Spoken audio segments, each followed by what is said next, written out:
Bonjour à tous et bienvenue, vous regardez 6 minutes chrono, le rendez-vous quotidien de la rédaction de Lyon Capitale. Et aujourd'hui nous sommes avec Alexandre Imbert du Palais, bonjour. Bonjour monsieur, merci de me recevoir. On vous avait reçu il y a un an pour les élections législatives où vous étiez candidat pour l'alliance de l'UDR, le parti d'Éric Ciotti et du Rassemblement National. Cette fois-ci vous revenez en tant que candidat toujours mais aux élections municipales à Lyon et toujours pour cette même alliance.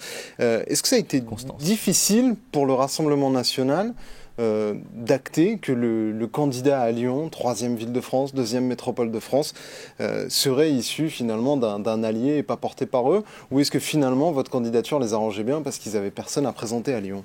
Vous savez, on a une alliance nationale qui effectivement a pris forme au moment du choix courageux du président Ciotti de rompre le cordon sanitaire qui avait été mis en place, comme vous le savez, pour empêcher la droite tout simplement d'exercer le pouvoir et d'exercer le pouvoir avec ses idées. Puisque après on avait une droite qui parfois, lorsqu'elle arrivait au pouvoir, comme on l'a vu en 2007, s'empressait en fait de reprendre les thèses, les thèmes et les marqueurs de la gauche.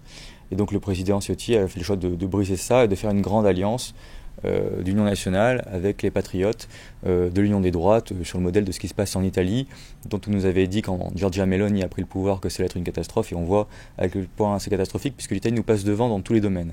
Donc je pense que justement c'est une alliance qui s'est solidifiée, on a appris à se connaître, on a appris à travailler ensemble.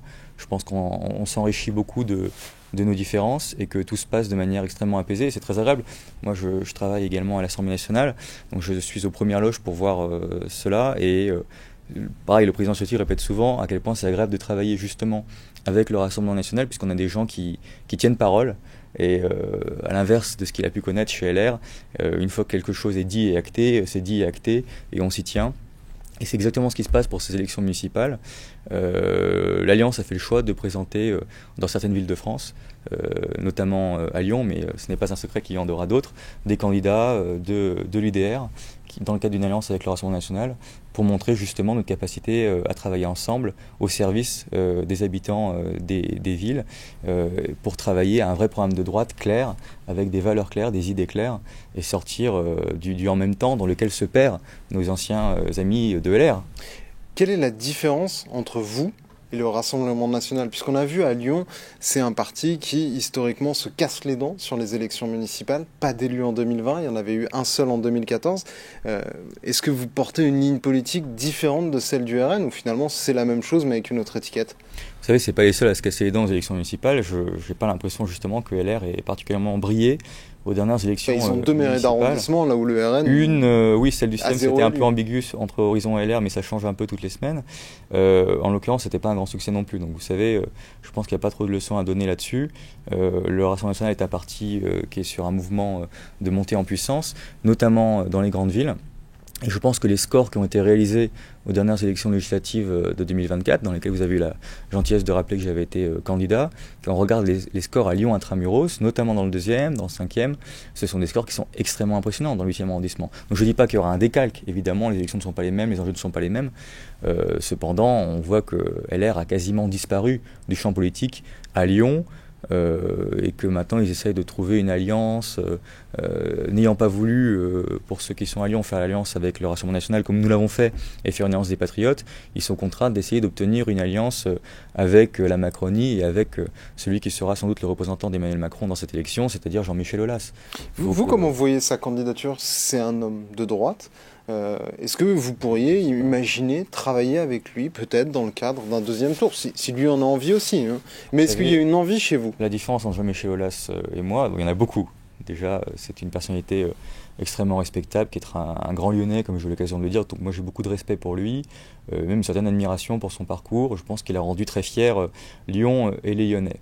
Cependant, la différence à ce stade, c'est que moi, je suis candidat aux élections municipales à Lyon, investi par l'Union des droites pour la République d'Éric Ciotti et par le Rassemblement national de Marine Le Pen et Jordan Bardella. À ce stade, M. Aulas prend la parole, s'exprime sur Twitter. Il a parlé par exemple de sécurité. Qu'est-ce que vous pensez de ce qu'il a proposé en matière de sécurité? Justement, ça aboutit à la réponse que vous vouliez, c'est-à-dire que à ce stade... Je n'ai pas de réponse. Non, mais la question que vous me posiez sur Jean-Michel Aulas.